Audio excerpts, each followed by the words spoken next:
Lendas e histórias pelo mundo. Hoje eu vim contar uma história para vocês, que essa história aconteceu, eu tinha 14 anos. É uma história mesmo, não é lenda. É lenda para quem não acredita, né? E virou lenda porque tem muito tempo. Tá, então, essa história aconteceu na região do Pará. Esse lugar é um lugar beira-mar, por nome Açaiteu, né? É uma cidadezinha bem pequena, na beira do mar. Então, eu me casei muito jovem, criança. E na época, meu companheiro me levou para essa cidadezinha. Eu sempre fui uma pessoa muito medrosa. Em algumas partes eu sou medrosa, sabe? E aí, na época, era recente, estava um boato na cidade, que era que eu falo boato, mas era um caso verdade. Dois rapazes da época, né, porque eu não vou citar o nome porque eu não lembro, né, o nome deles na época. Eu tinha 14 anos, eu tô com 54. Então, quando eu cheguei, a cidade estava aterrorizada. Que era assim, os dois rapazes, eles tinham uma banca de vender caranguejo na beira da praia, né? Eles tinham essa banca de caranguejo. Então o pessoal aí fizeram tipo uma palhoça, aquela banquinha, e aquela palhoça, o pessoal ia, tomava banho, tomava aquela cerveja e comia os caranguejos, né? Que é marisco do mar, é uma maravilha, né? Para quem gosta de bebida. E lá é a terra dos mariscos. Então, os ossos que o pessoal utilizava o caranguejo no dia, era colocado nos balde, e aí depois ele jogava em um lugar bem recuado, né? Já de tardezinha, quando não tinha mais ninguém, ele juntava aquilo e ia jogar fora. Quando era no outro dia, que eles iam para lá jogar o osso de novo, aquele osso que eles colocaram lá estava virado um monte de pó.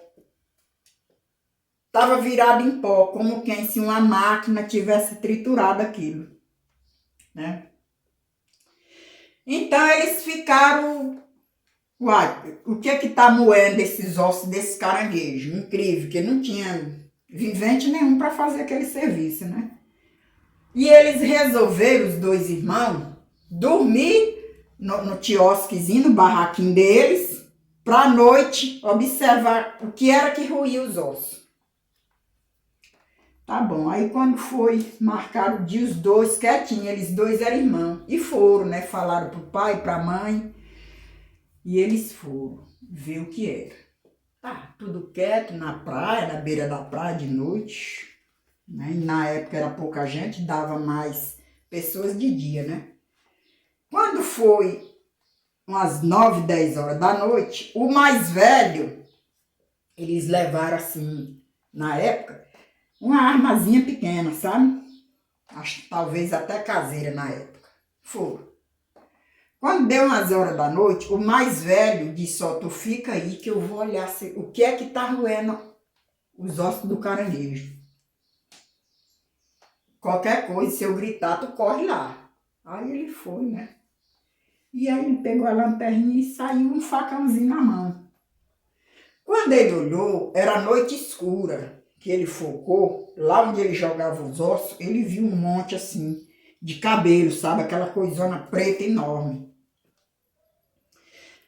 E aí ele quis correr, só que não deu tempo. Quando ele quis correr, o bicho largou de roer o osso e pulou em cima dele. Derrubou ele logo no chão, muita força, né? E ele começou a gritar, me acode, socorro, socorro. E o outro veio de lá, né? O outro veio, o irmão dele. Quando o irmão dele foi chegando perto, ele soltou o que estava no chão e pulou no outro. Eu sei que eles ficaram naquela embolada, o bicho largava um, pegava outro, e naquela arrumação, o mais novo que veio com a arma conseguiu dar um tiro, né? Ele conseguiu dar um tiro no bicho, que não se explicava o que era. E aí ele já tinha lutado muito, o outro estava com facão, né? Já tinha cortado também, ele estava todo arranhado, tudo machucado. Então, na época, eles viram o bicho saiu roncando, gemendo, gemia, roncava e caiu lá na frente. E os rapazes foram embora para casa, os dois, com medo, né? E na época, essa cidade, por nome Açaiteu, era uma cidade muito pequena. Lá ela é à beira-mar e ela é região de coco, aqueles cocos que a gente toma água, né? O pessoal de lá, eles vivem mais do coco. Hoje eu não sei, é o coco e o peixe, que tem mais de 30 anos que eu não vou lá. Então, os meninos chegou e espalhou no povoado. Aí foi pai, foi os vizinhos, aqueles homens que sempre estão na frente, e foram lá ver. O bicho morreu, não deu tempo de desvirar não, né? Então, era aquela coisa mais feia do mundo. Tinha partes dele que era muito estranha, por exemplo, o órgão dele, vocês entendem o que eu quero dizer, era de osso, era uma ponta de osso, coisa mais feia do mundo. E na época, eles pegaram esse corpo desse bicho e jogaram atrás do cemitério. Então, quando eu cheguei na época, esse corpo estava lá, já tinha uns 20 dias por aí.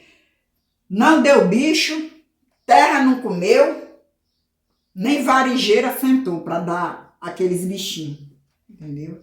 Então, quando eu cheguei, pelejaram para mim, vamos lá, Mari, vamos embora olhar, você não gosta de história, essas coisas, vê lá. Eu não fui ver, gente, mas o bicho estava jogado, sim, atrás do cemitério. As pessoas não acreditam nessas coisas. Hoje talvez seja menos difícil, né? Mas antigamente tinha muita oração. E outra coisa, ninguém nunca deu falta de ninguém. Ninguém sabia quem era que tinha virado aquilo. Da cidade não sumiu ninguém. Talvez ele vinha de outro lugar e ninguém nunca descobriu. Então, eu ainda morei nesse lugar ainda uns 6, 7 meses. Aí voltei para uma outra cidade do Pará. Foi que eu tinha sido criada lá, né? E aí eu não tive mais notícia desse bicho aí. Eu não fui ver de medo. E na época eu tinha 14 anos, era uma criança, né? Então é isso aí, galera. Mais uma história da Mari. Só que essa história, galera, não é lenda, não. É lenda hoje porque é passado, né? Mas aí foi verdade, né? Então, se alguém da época nessa cidade vê esse vídeo, vai saber que a Mari está falando a verdade. Então, galera, curta aí a Mari, deixa seu like e me compartilha.